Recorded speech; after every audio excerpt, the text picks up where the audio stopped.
Okay, નમસ્કાર દોસ્તો, MBA વાલા ચેનલમાં તમારું સ્વાગત છે. તો આજે વધુ એક મહત્વની અપડેટ, જ્યાં મહેસૂલી તલાટી વર્ગ 3નું જે રિઝલ્ટ આવી ગયું હતું કાલે, એના વિશે આજે થોડી ચર્ચા કરીશું. એના સાથે સાથે ઘણી મહત્વની અપડેટ, ઘણા લોકોની કોમેન્ટ્સ આવી રહી છે, ઘણા લોકોનો એવા બી અપડેટ આવી રહ્યા છે કે કટ ઓફ કરતાં માર્ક વધારે હોવા છતાં મેરિટ લિસ્ટમાં કેમ નામ નથી એ લોકોનું.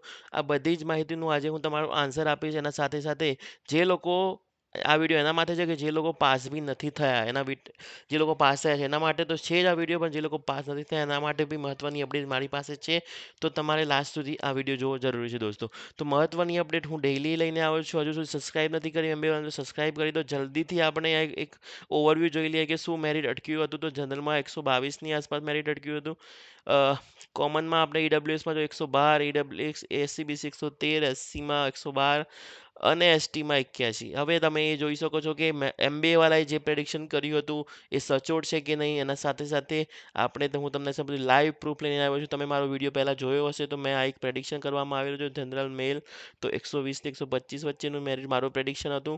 ઈડબ્લ્યુએસનું મારું હતું 113 થી 18 અને એસસીબીસીનું 112 થી 117 હતું. જ્યારે એસસીનું 112 થી 115, જ્યારે એસટીનું હતું 110 થી 113. તો આમાં ખાલી એસટીનું થોડું નીચું રહ્યું છે મેરિટ. અને સાથે સાથે આપણે બધું પ્રેડિક્શન સાચું પડ્યું છે દોસ્તો.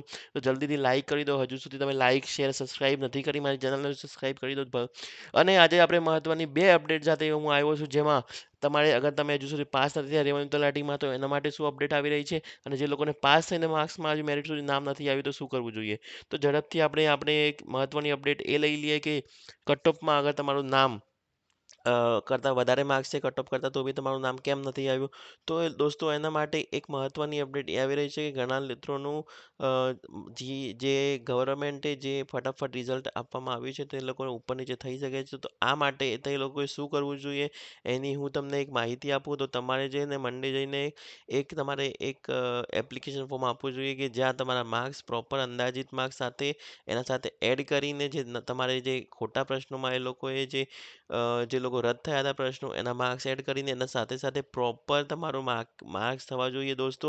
અને સાથે જઈને તમારે ગૌણ સેવામાં જઈને એક રજૂઆત કરવાની રહેશે દોસ્તો.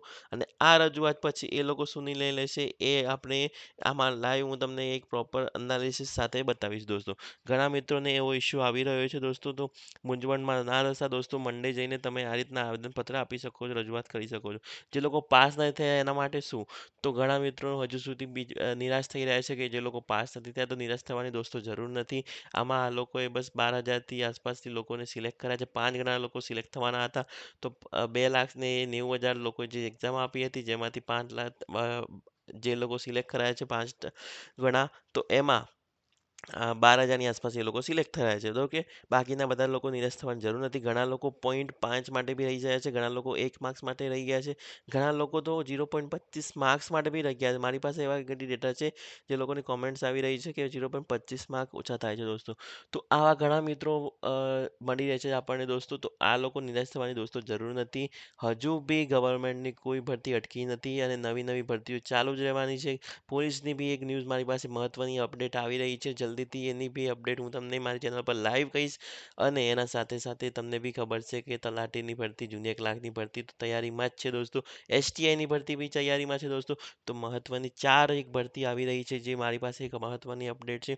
અને STIના તો જલ્દી ફોર્મ ભરવાના ચાલુ બી થઈ શકે. તો નિરાશ થવાની કોઈ દોસ્તો જરૂર નથી. ભરતી ચાલુ કરી દો દોસ્તો.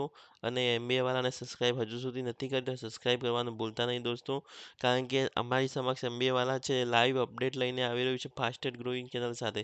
ધન્યવાદ દોસ્તો, ધન્યવાદ.